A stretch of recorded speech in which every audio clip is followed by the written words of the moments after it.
출애굽기 4장 18절에서부터 26절까지의 말씀, 구약성경 87면입니다. 이 말씀을 제가 봉독하겠습니다.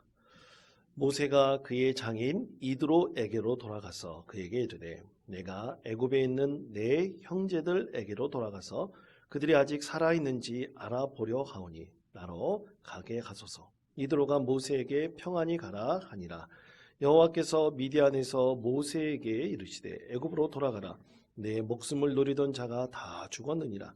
모세가 그의 아내와 아들들을 나귀에 태우고 애굽으로 돌아가는데 모세가 하나님의 지팡이를 손에 잡았더라. 여호와께서 모세에게 이르시되 내가 애굽으로 돌아가거든 내가 내 손에 준 이적을 바로 앞에서 다 행하라. 그러나 내가 그의 마음을 완악하게 한즉 그가 백성을 보내주지 아니하리니 너는 바로에게 이르기를 여호와의 말씀에 이스라엘은 내 아들 내 장자라.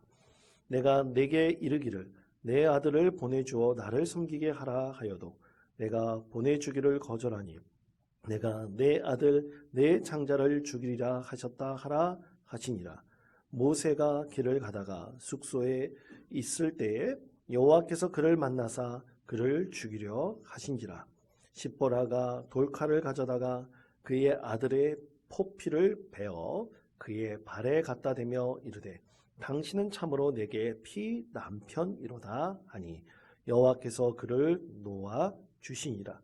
그때에 십보라가 피 남편이라 함은 할례 때문이었더라. 아멘. 우리는 보통 이런 얘기를 합니다. 인생에는 3번의 고비가 있다. 여러분 그런 얘기 들어보셨습니까? 예, 들어보셨죠? 예, 그런 얘기 종종 할 때가 있습니다. 인생에 3번의 고비가 있다. 이 말을 한 사람 중에서 가장 유명한 사람이 하나 있습니다. 바로 임진왜란의 주인공, 임진왜란을 일으켰던 풍신수길의 뒤를 이어서 에도막부 시대를 열었던 덕천가강이라는 사람이 있습니다. 그가 남긴 명언 중에서 인생에 3번의 고비가 있다고 했어요. 그럼 그는 어떤 고비가 있을까? 그는 3번의 어떤 시기를 지날 때마다 그 고비가 있다고 했습니다. 첫 번째 고비는 17살에서부터 18살 그때입니다. 성이 되기 바로 직전입니다. 그때 친구의 가마에 물들기 쉬워서 자칫 자신의 잃고 악인의 길을 갈 수 있다. 악한 길을 선택할 수 있다. 그렇게 빠지기 쉽다라고 그는 한 번의 고비를 얘기했습니다. 두 번째 고비는 30대라고 했습니다. 모든 일에 이 자만심이 생겨가지고 연장자를 경시하고 자기만 옳다고 그 독주하게 될 때가 있다고 했습니다. 그래서 나이가 든 사람의 풍부한 경험을 결코 무시하면 안 된다. 저는 그렇게 얘기를 했습니다. 세 번째 고비는 40대에 경험한다고 했습니다. 너무 경험에만 의지하여 과거를 돌아보고 장래를 보지 못해서 소극적인 인간이 될 수 있다. 그래서 이런 3번의 고비를 잘 넘긴다면 참으로 그 영광을 자기만이 누릴 수 있는 큰 영광을 누릴 수 있는 사람이 될 것이다. 그러면서 3번의 고비가 있다라고 했습니다. 여러분 어떻습니까? 우리 인생에 이렇게 3번의 고비는 있을까요? 그렇지 않습니다. 참 많은 인생의 고비들이 우리 가운데 있을 것입니다. 그때마다 우리는 지혜를 발휘하여 이 고비를 분명히 넘어가야 됩니다. 그러면 오늘 말씀의 주인공 이 모세는 대체 그의 인생에 몇 번의 고비가 있었을까요? 어떤 성경학자는 그의 인생에 3번의 아주 중요한 고비가 있었다. 여러 번의 고비가 있었지만 그중에 3번의 아주 중요한 고비가 있었다고 했습니다. 그중에 첫 번째는 그가 태어났을 때였어요. 여러분들 잘 아시겠지만 모세가 태어날 때 그는 어땠습니까? 다른 사내 아이들은 다 나일 강에 빠져 죽었지만 모세만 살아났지 않습니까? 여러분 그것을 가리켜 우리 사자성어가 있습니다. 구사일생이란 말이 있죠. 예? 9번 죽을 뻔하다가 1번 살아난다는 말이에요. 이런 걸 가리켜 정말 구사일생으로 살아났다 말할 수 있을 것입니다. 또 두 번째, 그는 40세가 되었을 때 그의 동족인 히브리인을 도와줬다가 애굽인을 죽였어요. 실수로 애굽인을 죽였습니다. 그것으로 인해서 그는 바로에게 쫓김받는 사람이 되었죠. 도망자 신세가 되었습니다. 죽을 뻔한 고비를 넘기게 되었던 것이죠. 그리고 마지막 3번째가 바로 오늘 말씀의 배경입니다. 여러분 모세는 하나님의 명령을 따라 하나님께 주신 사명을 감당하기 위해서 애굽으로 이 길을 떠났습니다. 애굽으로 떠날 때 하나님의 사자가 모세의 앞길을 막았어요. 그리고 하나님의 사자가 모세를 죽이려고 했습니다. 참 이해가 되지 않습니다. 왜 모세를 죽이려고 했을까요? 그때 하나님의 사자가 모세를 죽이려고 했을 때 아주 눈치 빠른 모세의 아내 시보라가 그의 아들 중 한 명의 포피를 베어서 이 하나님의 사자 앞에 놓임으로 이는 내 피남편입니다. 이렇게 말함으로 인해서 위기를 모면하게 되었다. 죽을 고비를 넘게 되었다라고 말씀을 합니다. 이유가 모세의 아들들에게 이 할례를 베풀지 않았기 때문에, 그래서 하나님의 노여움을 샀다. 이것이 바로 오늘 말씀의 배경이죠. 그런데 여러분 솔직히 이 말씀 들으시면 어떻습니까? 여러분 잘 이해가 되지 않습니다. 목사님 저도 이 말씀이 잘 이해가 되지 않아요. 여러분도 더 그럴 것입니다. 우리 성경 말씀에서 참 이해가 되지 않는 부분이 분명히 많이 있습니다. 그러면 여러분 이런 생각도 할 수 있습니다. 하나님께서 모세를 선택하셨지 않습니까? 이스라엘 백성들을 이끌어낼 수 있도록 그를 지도자 선택하셨어요. 그런데 갑자기 모세를 죽이려고 하세요. 그럼 하나님은 이랬다 저랬다 하시는 변덕장애인가? 우리 그렇게 생각할 수도 없습니다. 여러분 분명히 하나님께서 이 말씀을 통해 주시는 분명한 메시지가 있습니다. 여러분 우리는 종종 인생에서 엄청난 고비를 만나면 두 가지 반응을 합니다. 하나는 어떻게 해서든 인내해서 이 고비를 이겨나가는 사람, 또는 대충 그냥 포기하거나 타협하거나 그래서 대충 넘어가는 사람, 이런 두 종류로 나눌 수 있습니다. 내가 갖고 있는 능력은 여기까지인가 보다, 그렇게 생각하시는 분들이 분명히 있습니다. 여러분 어떤 분의 강의를 듣다 보니까 이런 얘기를 하시더라고요. 여러분 달걀이 두 종류가 있죠. 어떤 종류가 있습니까? 유정란과 무정란이 있습니다. 그럼 여러분 유정란과 무정란을 구분할 수 있습니까?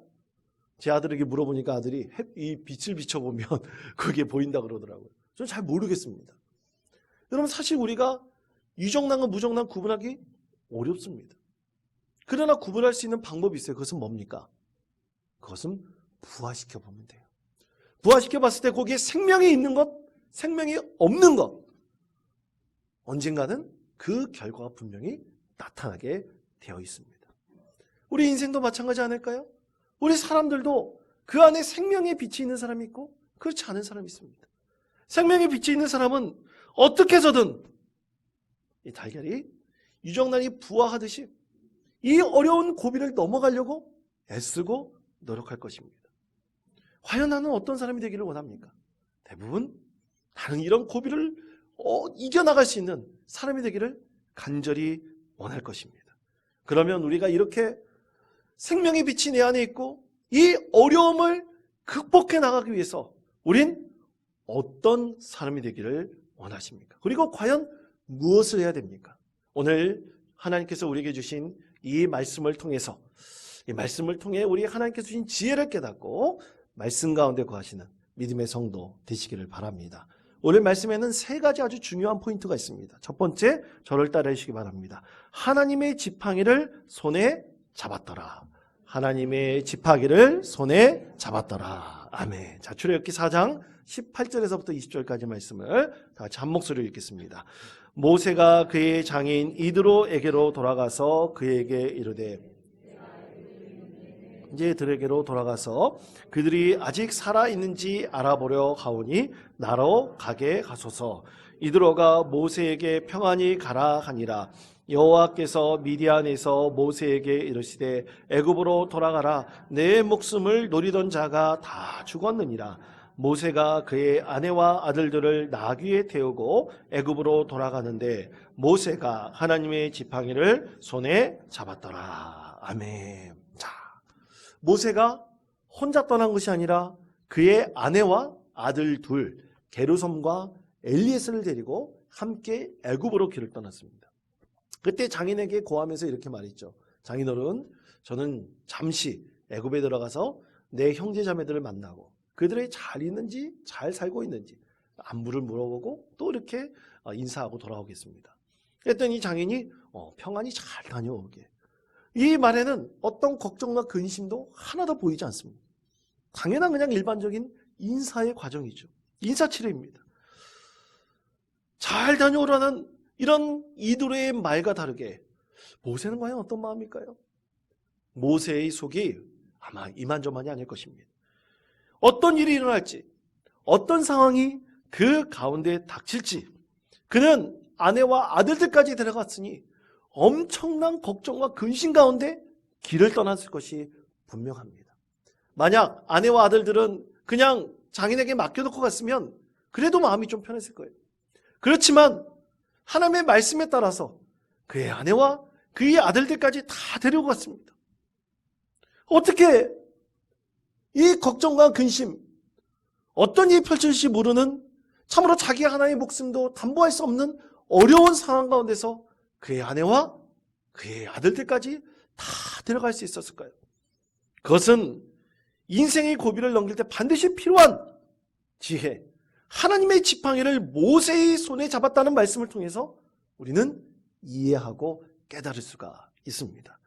성도 여러분, 모세의 손에 든 지팡이는 모세가 늘 양을 칠 때 40년 동안 가지고 다니는 지팡이입니다. 일반적인 지팡이에요. 그냥 형태나 모양 보면 별반 차이가 없습니다. 그러나 하나님께서는 오늘 말씀을 통해서 이 지팡이의 이름을 모세의 지팡이라고 하지 않고 무슨 지팡이라고 했습니까? 하나님의 지팡이라고 했습니다. 분명한 이유가 있습니다. 왜냐? 이것은 모세가 붙인 이름이 아닙니다. 하나님께서 붙여주신 이름이었습니다. 왜냐하면 이 지팡이는 앞으로 모세를 인도할 하나님 그 자체가 되기 때문입니다. 그럼 여러분 지팡이에 능력이 있을까요? 아닙니다. 지팡이 자체는 능력이 없습니다. 그냥 나무 막대기일 뿐입니다. 그러나 하나님께서 함께 하시고 하나님을 의지하는 이 모세의 간절한 마음이 이 지팡이 가운데 담겨 있을 때, 이 지팡이는 그냥 지팡이가 아니라 하나님께서 그의 길을 인도하시고 그와 함께 하시는 하나님의 지팡이가 되는 것입니다. 그래서 시인은 하나님의 지팡이가 되기를, 자기 인생 가운데 하나님의 지팡이가 되기를 간절히 바라면서 이렇게 고백한 시인이 있습니다. 자, 시편 23편 4절의 말씀입니다. 다 같이 한 목소리로 읽겠습니다. 내가 사망의 음침한 골짜기로 다닐지라도 해를 두려워하지 않을 것은 주께서 나와 함께 하심이라. 주의 지팡이와 막대기가 나를 안위하시나이다. 아멘. 그렇습니다. 시인은 자신이 죽을 고비를 넘기고 있는데 그때 하나님께서 인도자가 되어주시고 함께 해주실 때 나는 주의 지팡이와 막대기로 어떻게 하신다고요? 하나님께서 안위해 주신다. 고백하고 있습니다. 오늘 모세가 말씀 가운데서 자기의 아내와 아들들을 다 데리고 갈 수 있었던 것, 하나님의 지팡이가 그와 함께 하였기 때문입니다. 그러면 우리가 하나님의 지팡이를 어떻게 들 수 있을까요? 간단합니다. 우리가 늘 하나님께 간구하고 또 간구하고 기도하면 됩니다. 그러면 우리의 인생을 인도하시는, 함께 하시는 하나님의 지팡이가 반드시 우리 손에 들려 있을 것입니다. 이번에 기도원에 들어가서 우리 성도님들 내신 기도 제목을 가지고 하나님께 기도했습니다. 제가 방문했던 기도원이 필그림 하우스, 거기에 보면 철로 역정 코스가 있습니다. 특별한 코스가 있는데요, 하나의 산책길로 되어 있습니다.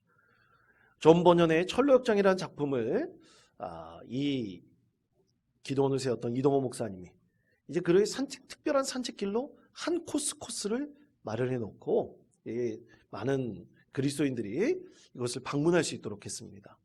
처음에 제가 이 필그림 하우스를 방문했을 때, 그때 이제 이동호 목사님께서 이 철로 역정길을 만드신 지 얼마 안 됐을 때였어요. 그래서 그 철로 역정 프로그램에 참여를 하여서 감사하게도 이동호 목사님이 직접 안내해 주는 것을 제가 같이 따라다니면서 한 코스마다 목사님이 해설하신 아주 영적 메시지를 듣고 또 목사님의 인생 경험에 대해서도 함께 나누게 되었습니다. 한 고비를 넘겨 천상을 향해 가는 한 그리스도인의 이야기.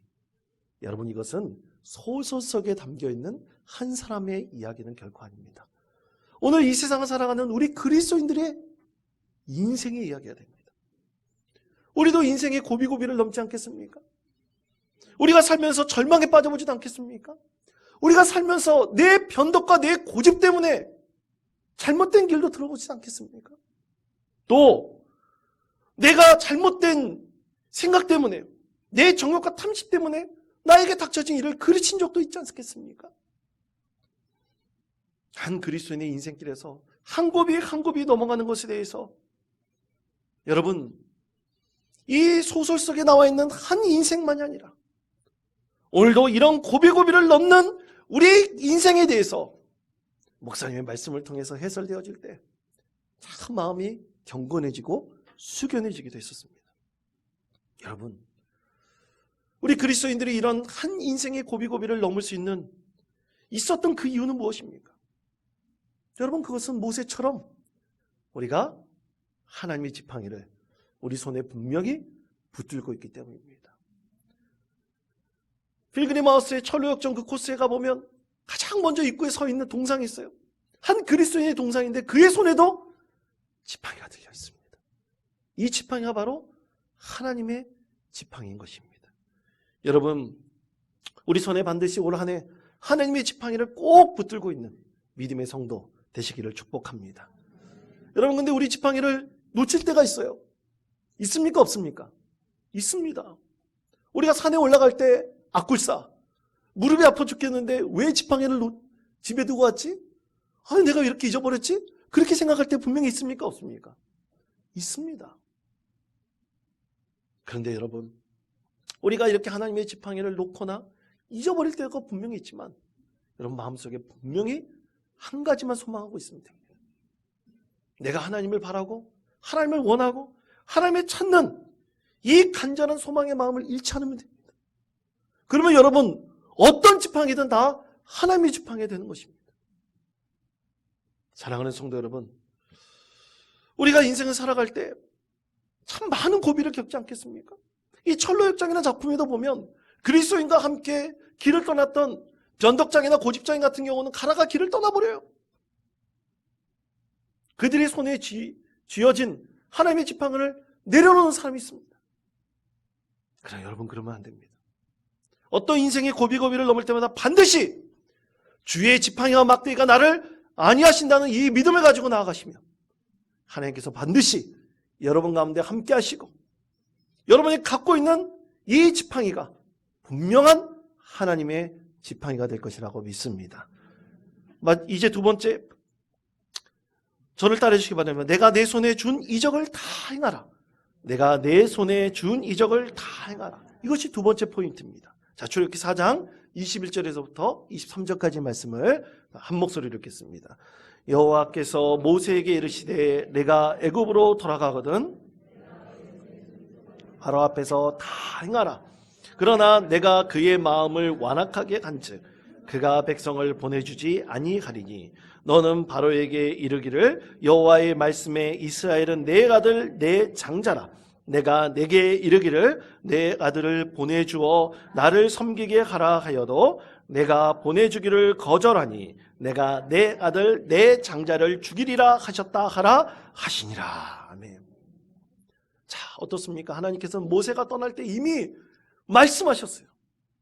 10가지 재앙이 다 일어나고 마지막에 이 비극적인 장자의 죽음까지 바로가 겪게 될 것이다. 그의 가장 소중한 것도 잃게 될 것이다. 그래야지 바로의 강박하고 이 자만 어린 그 마음이 무너져 내릴 것이다. 하나님께서 말씀하셨습니다. 근데 여러분, 이렇게 선포할 때까지 모세는 바로 앞에 몇 번을 나아가야 됩니까? 10번을 나아가야 됩니다. 아마 10번 더 나갔을 거예요. 그 전에 만나기도 했기 때문입니다. 그런데 10번의 재앙을 본다면 점점 그 재앙이 심각해집니다. 점점 바로 앞에 나가기 더 힘듭니다. 어렵습니다.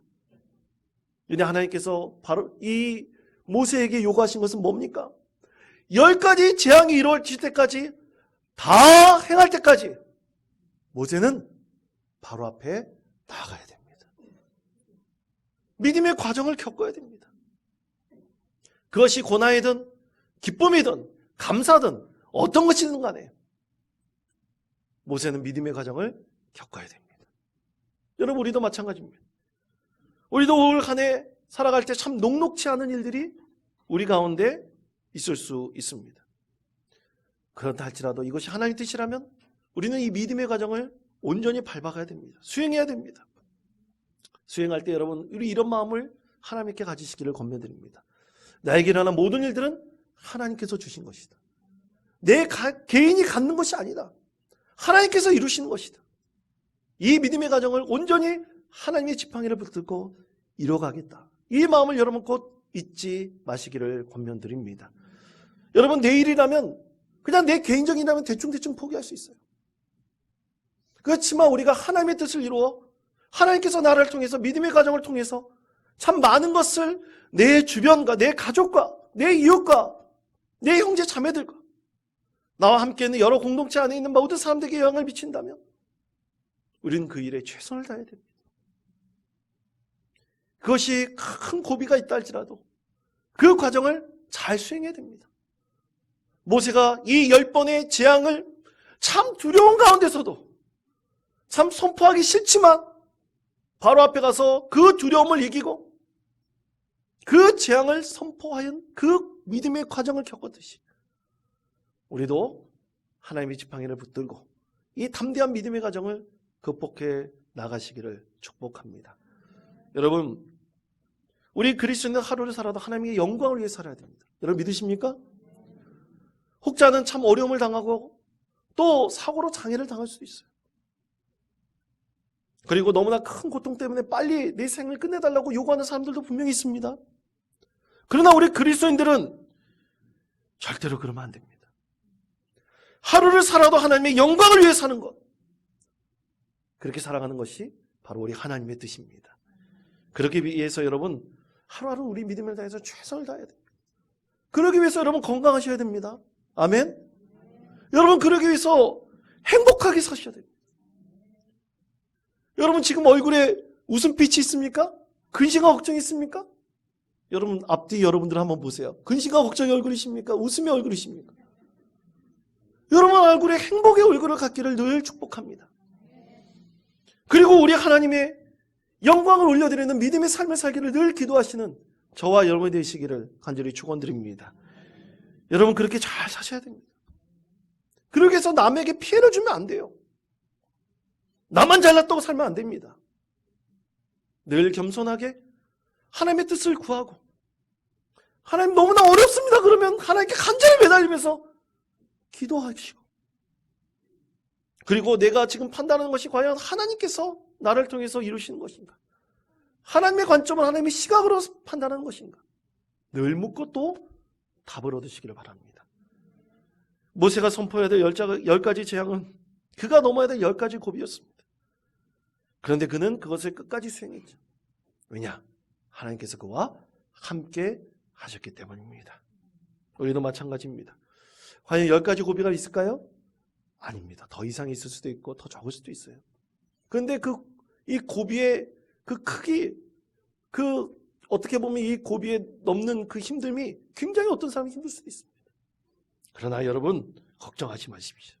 이 모든 것이 믿음의 과정임을 여러분 고백하시고 꼭 하나님의 지팡이를 붙잡고 이 믿음의 과정을 온전히 수행하시고 담대히 믿음으로 극복해 나갈 수 있는 믿음의 성도 되시기를 간절히 축복합니다.